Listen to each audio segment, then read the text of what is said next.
Assalamualaikum warahmatullahi wabarakatuh. Berjumpa kembali dengan saya. Kali ini kita akan membahas sistem informasi manajemen yang kedua, di mana dia berfungsi untuk keunggulan kompetitif. Nah, mari kita langsung mulai saja. Yang pertama, sebagai keunggulan kompetitif kita harus tahu dulu ada yang namanya elemen-elemen lingkungan, di mana itu adalah organisasi atau individu yang berada di luar perusahaan dan memiliki pengaruh langsung atau tidak langsung terhadap perusahaan. Setelah kita sebelumnya mempelajari tentang sistem, nah lingkungan adalah sesuatu yang berada di luar dari sistem. Kemudian di sini nanti akan ada 8 elemen yang ada dalam sistem yang lebih luas yang disebut dengan masyarakat. Nah, elemen-elemen itu apa saja? Nah, di sini ada yang namanya pemerintah, masyarakat global, pelanggan, pesaing, pemegang saham, masyarakat keuangan, pemasok, serikat buruh. Nah, yang pertama kita bahas adalah pemerintah. Apa pengaruhnya pemerintah terhadap perusahaan? Jadi di sini pemerintah pada tingkat pusat, daerah, dan lokal itu memberikan kendala-kendala dalam bentuk undang-undang dan peraturan. Sehingga apabila suatu perusahaan ingin melakukan sesuatu, pastinya terbentur dengan undang-undang. Wah, kita tidak bisa melakukan ini karena ada aturan seperti ini. Nah, akan tetapi selain itu juga memberikan bantuan, biasanya dalam bentuk pembelian, informasi, dan juga pendanaan. Kemudian yang kedua, masyarakat global. Masyarakat global adalah wilayah geografis tempat perusahaan melaksanakan operasinya. Perusahaan ini menunjukkan tanggung jawabnya pada masyarakat global dengan memperhatikan lingkungan alam, menyediakan produk dan jasa yang meningkatkan kualitas hidup dan beroperasi secara etis. Nah, ini masyarakat global. Kemudian berikutnya adalah pelanggan. Pelanggan itu adalah yang berfungsi atau berperan sebagai pemakai saat ini ataupun yang nantinya akan menjadi calon pemakai. Nah, kemudian ada pesaing. Di sini pesaing mencakup semua organisasi yang bersaing dengan perusahaan yang ada di pasaran. Nah, ini pastinya kita udah paham benar apa yang dimaksud dengan pesaing. Kemudian ada yang namanya pemegang saham atau pemilik. Adalah orang-orang yang menanamkan modal di perusahaan dan mewakili tingkat manajemen tertinggi. Jadi ini paling tinggi di sini, pemegang saham.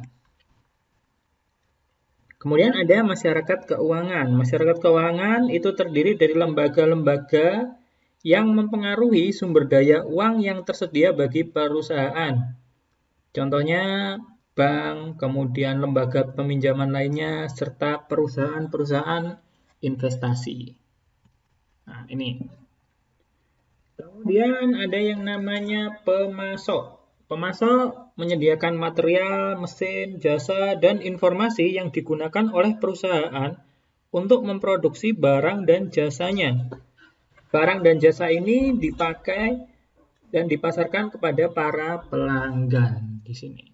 Itu adalah pemasok.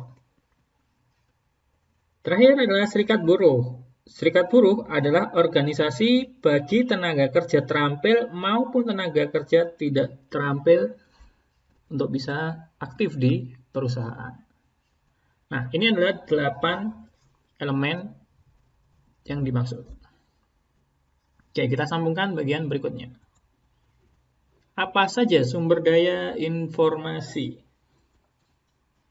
perangkat keras komputer atau lebih kita kenal dengan hardware. Ya, contohnya CPU, monitor, nah itu perangkat keras, keyboard, perangkat lunak atau software, contohnya Windows, iOS, mungkin Microsoft Office, dan sebagainya. Para spesialis informasi, pemakai,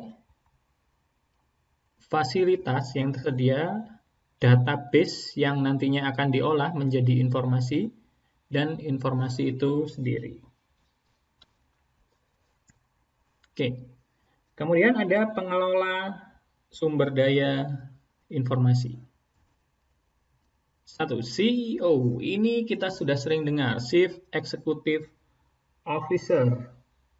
Setiap orang tahu bahwa CEO adalah orang yang memiliki pengaruh paling kuat dalam operasi perusahaan dan umumnya memiliki jabatan direktur utama atau ketua dewan direksi. Nah, ini adalah CEO, paling sering sekali kita dengar. Kemudian ada CFO atau Chief Financial Officer.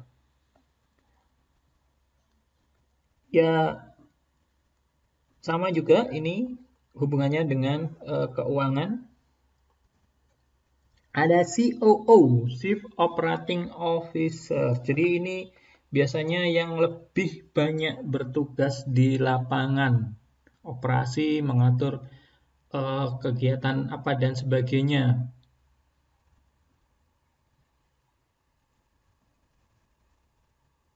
Oke, yang ini terakhir adalah CEO.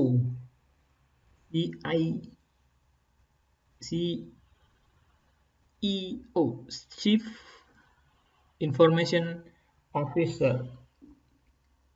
Adalah manajer jasa informasi yang menyumbangkan keahlian manajerialnya tidak hanya untuk memecahkan masalah yang berkaitan dengan sumber daya informasi, tetapi juga area operasi perusahaan lainnya.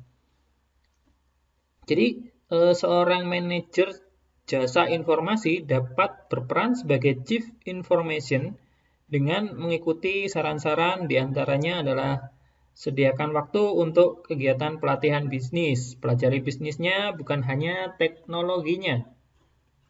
Yang kedua, buat kemitraan dengan unit-unit bisnis dan line manajemen, jangan menunggu hingga diundang, aktif intinya, jangan pasif. Fokuskan pada perbaikan proses dasar bisnis. Jelaskan biaya-biaya IS dan istilah-istilah bisnis. Bangun kepercayaan dengan memberikan jasa IS yang dapat diandalkan. Jangan bersifat defensif. Nah, ini adalah pengelola sumber daya informasi. Berikutnya adalah transformasi kumpulan strategi. Oke, kumpulan strategi organisasi atau organizational strategy set. Nah, apa itu? Itu adalah saat jasa informasi mulai mengembangkan rencana-rencana strategis, pendekatan yang dianjurkan adalah mendasarkan rencana tersebut sepenuhnya pada tujuan strategis perusahaan yang diberi istilah sebagai kumpulan strategi organisasi. Kemudian, yang kedua, suatu rencana jasa informasi dibuat untuk mendukung tujuan perusahaan. Rencana jasa informasi itu disebut kumpulan strategi SIM. Nah, atau kumpulan strategi sistem informasi manajemen dan terdiri dari sejumlah tujuan, kendala, dan juga strategi.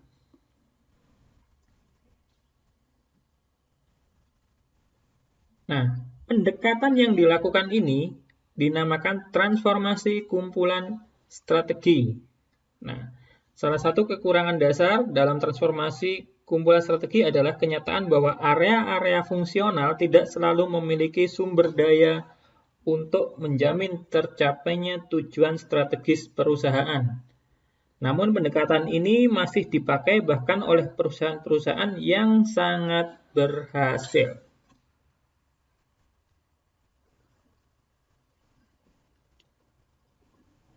Kemudian pendekatan SPIR ini. Nah, perencanaan strategis sumber daya informasi. Solusi untuk masalah tidak memadainya sumber daya informasi, nah yang ada di sebelumnya adalah menggunakan ini, perencanaan strategis sumber daya informasi atau SPIR.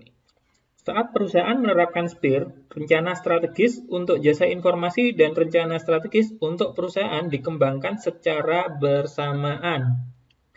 Rencana perusahaan mencerminkan dukungan yang dapat disediakan oleh jasa informasi dan rencana jasa informasi mencerminkan kebutuhan dukungan sistem di masa depan.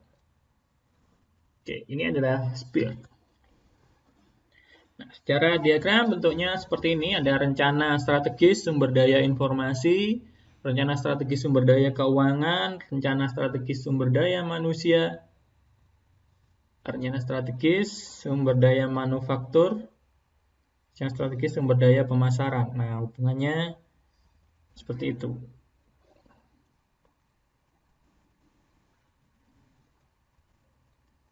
Oke. Baik, kemudian ada end user computing sebagai masalah strategis. Nah, di sini akan ada siapakah yang menggunakan end user computing ini. End user berarti pemakai ya, sudah pengguna. Satu, pemakai akhir tingkat menu. Nah, bagian pemakai akhir tidak mampu menciptakan perangkat lunak sendiri, tetapi dapat berkomunikasi dengan perangkat lunak. Jadi semacam pre-written software dengan menggunakan menu-menu seperti yang ditampilkan oleh yang lama dulu ada Lotus, DBase, WordPerfect, Office, Excel. Nah, seperti itu.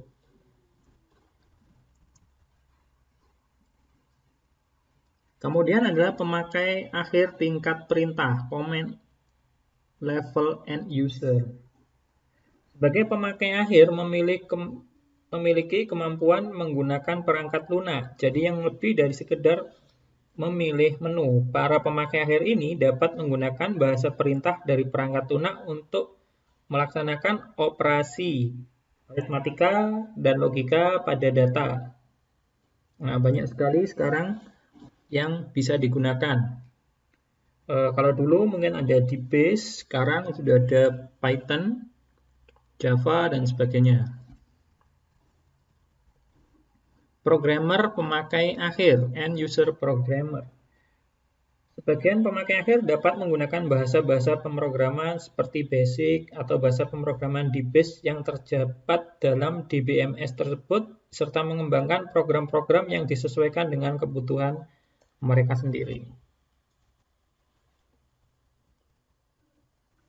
Personel pendukung fungsional. Di sejumlah perusahaan, para spesialis informasi adalah anggota dari unit-unit fungsional dan bukannya unit jasa informasi. Personel pendukung fungsional dan bukannya unit jasa informasi. Personel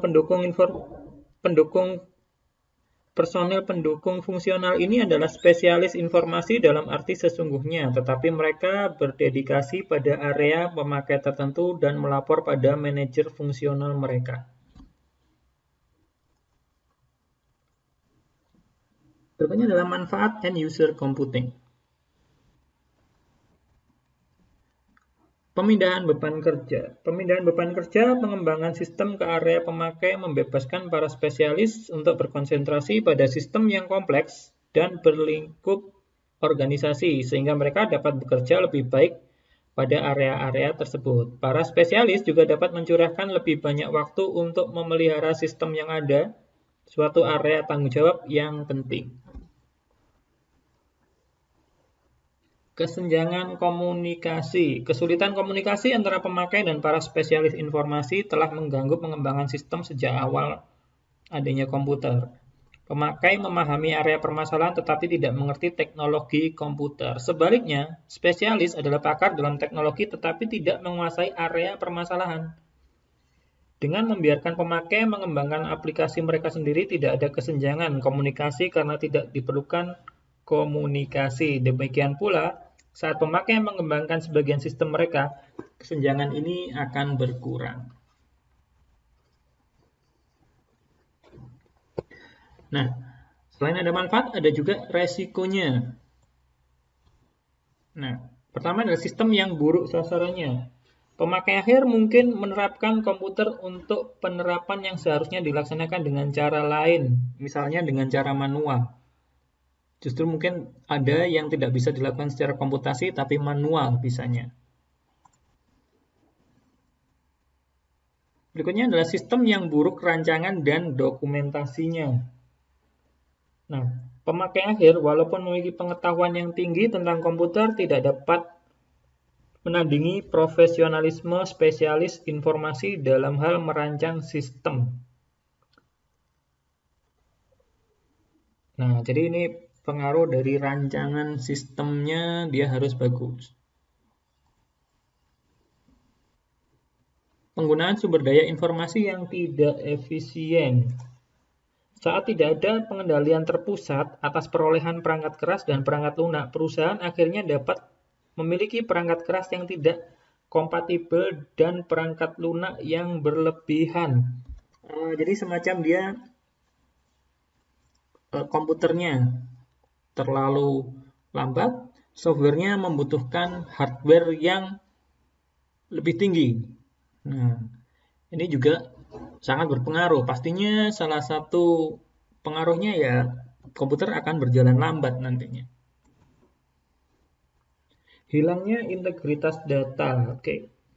Pemakai akhir mungkin kurang berhati-hati dalam memasukkan data ke dalam database perusahaan. Pemakai lain mungkin menggunakan data yang salah, namun mengira bahwa data tersebut tepat. Oke, hasilnya adalah output yang tercemar yang dapat menyebabkan manajer membuat keputusan yang keliru. Hilangnya keamanan. Dengan cara yang sama, pemakai akhir mungkin tidak melindungi data dan perangkat lunaknya, sehingga mungkin datanya bisa di-copy oleh orang lain dengan mudah.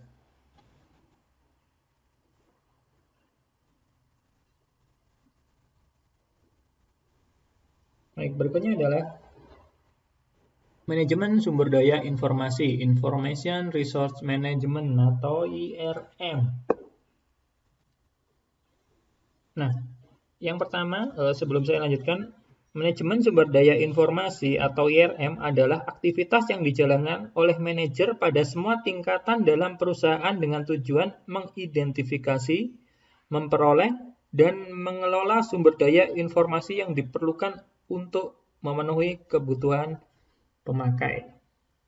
Nah, ini yang bawah ini adalah elemen IRM yang diperlukan. Nah, pertama adalah kesadaran bahwa keunggulan kompetitif dapat dicapai melalui sumber daya informasi yang unggul. Para eksekutif perusahaan dan manajer lain yang terlibat dalam perencanaan strategis memahami bahwa perusahaan dapat mencapai keunggulan atas para pesaingnya dengan mengelola arus informasi. Jadi inilah pentingnya informasi. Kesadaran bahwa jasa informasi adalah suatu area fungsional utama. Struktur organisasi mencerminkan bahwa jasa informasi sama pentingnya dengan area fungsional utama lainnya seperti keuangan dan pemasaran. Nah, ini yang paling utama adalah kesadaran bahwa CEO adalah eksekutif puncak, di mana CEO memberikan kontribusi jika memungkinkan pada pemecahan masalah yang mempengaruhi seluruh operasi perusahaan, bukan hanya operasi jasa informasi. Kesadaran ini paling mudah ditunjukkan dengan menyertakan CEO dalam komite eksekutif.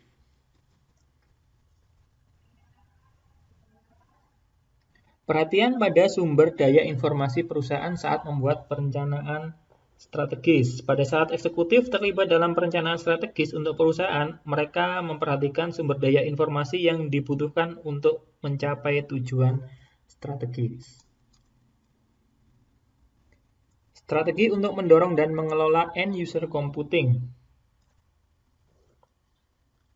Rencana strategi sumber daya informasi membahas cara membuat sumber daya informasi tersedia bagi para pemakai akhir sambil tetap mempertahankan pengendalian atas sumber daya tersebut. Model IRM.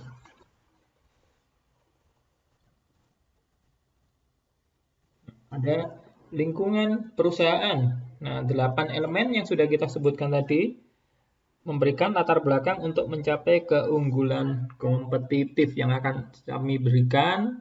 Bentuk diagramnya pada bagian belakang nantinya. Para eksekutif menyadari perlunya mengelola arus sumber daya sebagai cara untuk memenuhi sejumlah kebutuhan elemen-elemen lingkungan pada pasar yang kompetitif. Eksekutif perusahaan. CEO disertakan dalam kelompok eksekutif yang mengarahkan perusahaan menuju tujuannya. Salah satu aktivitas kunci kelompok ini adalah perencanaan strategis. Area fungsional. Jasa informasi disertakan sebagai suatu area fungsional utama dan setiap area bersama-sama mengembangkan rencana-rencana strategis yang mendukung rencana strategis dari perusahaan. Sumber daya informasi. Rencana strategis sumber daya informasi menggambarkan bagaimana semua sumber daya informasi akan diperoleh dan dikelola.